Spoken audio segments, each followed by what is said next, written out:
All right, let's shift gears here a little bit and talk about the Harlem Vet Project. They've been in here before to talk about this this really, really cool ongoing project, and it's well worthy of your attention. Nick, how are you this morning? Good. How are you doing? Good. Nick Stange, you are. Give me your title.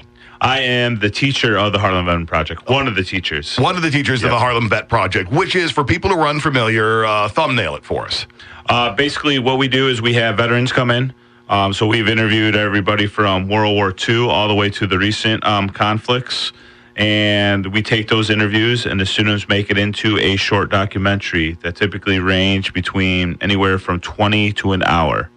And then you put them online for people to check out. Yep, we have a YouTube page. So if you just search Harlem Veteran Project, you can see all the documentaries from last year, and actually you can get a sneak peek at some of the ones we've just got completed over the last week. Really, take some time and do that, especially for people who spend a little time just surfing around, seeing what's going on. Check that out. Go to YouTube and run it down and watch some of these interviews because, A, they're fascinating, the insight that these people give you.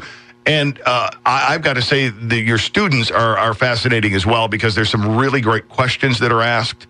They're really well put together. There's a lot of respect that goes with it, which I believe everything else came after the respect part, right?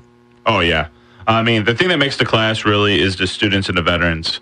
I'm just kind of the person there to help facilitate that. So it's students like Carson who, come in on their free time to interview these gentlemen and ladies. They do research, they ask great questions, and at the end of the day, the kids really do care. And the bond that's created between them and their veterans is truly the power of the class. That's really cool. Carson, how are you? I'm doing great. I'm glad to have you in here this morning. Tell me a little bit about. Let's learn about you first off. You got anybody you want to say hi to? You got family members tuned in because you're on the radio. Yeah, of course. Okay, good. Hi, Mom. Hi, Dad. Good enough. All right, you're off the hook. Probably no chores today. Tell me about your project. Like my documentary I'm working on this year. Yep. I was assigned the veteran Robert Mason, who is a CB in the Pacific during World War II, and I don't think we have enough time here to really sum up the whole story because it's really quite incredible. So he traveled everywhere in the Pacific, constructing things for the Navy, and he was put through some extremely tense situations. But you got to watch my doc to learn about those ones. Oh, that's a teaser for you kids in the business out there. Yeah, I won't tell you too much. You got to tune in to see. But needless to say, he went through a lot. Yeah, there's some real hard stories in there that are hard to tell, and really amazing to hear that not many people are put through. But then another key thing that I think is real interesting is that he built scientific labs in Antarctica, which was really interesting. How many people you bump into have been there? Yeah. That's really, I was going to say, how much of this did you research what CBs do, what they did, what their involvement was in the war? Did you just kind of go into this with a blank canvas and have him fill it in for you? Well, I sat in on the interview, so he was actually real informative and real helpful in that and telling us his stories.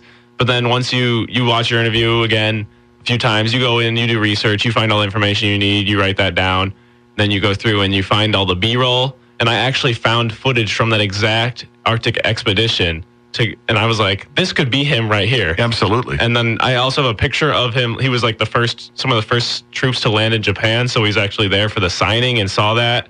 And so I've got a video of all the troops landing on Japan, and I've got a picture of him on his landing ship as the door's dropping. And I'm like, he could be in this video. I could be looking at him right now. Yeah, absolutely, you could. That's truly incredible. That is incredible. And wow, what a story to tell. And how was the genesis of the sit-down? Because there are veterans, and Nick, you know this really well, having been with this program for so long, reticent to talk a little bit, reticent to share. Many guys have kept their mouths shut for many, many years about their experiences. What's the key to getting some of this to flow? Building trust, really kind of, the start of that interview. Just kind of putting the veteran at ease, as well as the students at ease. I guess that's kind of my role.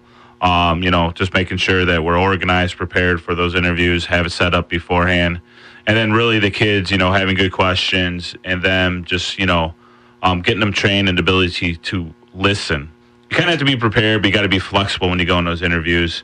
And it's always a fine line too, on trying to get them to open up about it. Some areas they just don't want to go. And I think in a Carson's vet, Mr. Mason, one of his most powerful stories, he did not want to go there at the beginning. And then by the end of the interview, he shares that story. And you can actually hear that story Saturday if you come to our gala. which will start at 4 o'clock. Tell us about that. Yeah, so the kids put so much work into it. We have 25 students. They made 25 docs. And we want to, honor their work as well as the veterans. So what we do every year is we have what we call our Harlem Veteran Project Gala. And the students take their documentaries, basically make compilation videos. So we'll have kind of this year's theme is kind of going through the journey of a soldier. So we'll have, a clip kind of introducing the class. We'll have a clip dealing with kind of the pre-war basic training enlistment part. We'll have a clip dealing with the war, and then a clip kind of about the post-war, the impact that it has. And it'll kind of take you through that journey. You'll get to see different clips from the interviews the students did, some student speeches, and some other surprises along the way, and free Dairy House ice cream. Okay, that'll do it. Yeah. If all those other things didn't sell you, that'll push you right over the top there. Mm-hmm. But, take the ice cream out of the mix. It'll be well worth going because you'll learn something. You'll meet some fascinating people. And it's a wonderful tribute to a really terrific project. Carson, what did this do for you personally? That's like an extremely tough question. That's why I'm here. I don't really...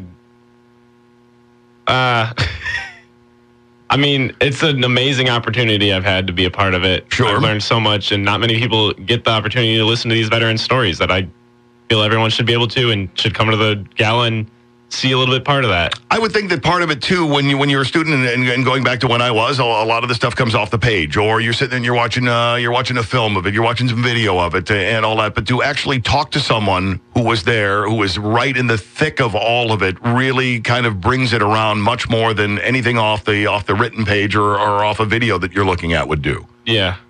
Because sometimes, like, a movie could, make it seem fakish or something. Sure.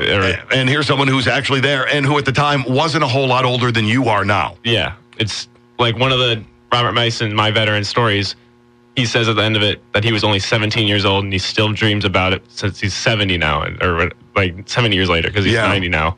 And that I could not even imagine doing or experiencing some of those things at my age that I am now. And it's just blows you away. And how that remains the seminal moment of your life, or seminal moments of your life that still are with you 70 years later. You lay in bed and you dream about it. It's something that runs through your mind. It isn't, there's many things, should you be lucky enough to live to 90, that will have happened 70 years ago that will be long in the past and really not thought about. And these are things that come to the forefront of their mind every single day. Yeah. And here you are having a chat with him about it. Prepping your questions. Nick brings up a great point. A lot of it is listening. You want to be careful not to ask somebody about something they just told you about because you were really interested in your next question. So, as you said, did you ever find where you get so entranced by what they were telling you, you forgot about what you were going to go with next? Because I've had that when I've had veterans in here telling me things before, that whatever else I was going to ask next got knocked out because we ended up going in a whole different direction that I never saw coming. Well, in Robert's interview, I sat in on it, so I didn't have a piece of paper with me, but I had a pen. And I was writing down my questions on my arm, so I was covered in questions. And I'd cross them out if they were answered, and then I would eventually ask them. He had just skimmed through his story nonchalantly at first, but then I ended up asking him what did he do after the war, and he was still in the military, and he's like, I went to Antarctica. I'm like, sure, yeah. I went and had a sandwich. Yeah, I went to Antarctica. Wow, that in and of itself is really cool. So go to YouTube, look for Harlem Veteran Project, right? Is that what it's listed under? Yep, and then we have a Facebook page too, so I could put up a link here later this afternoon. Oh, great. So, for people to get access to it.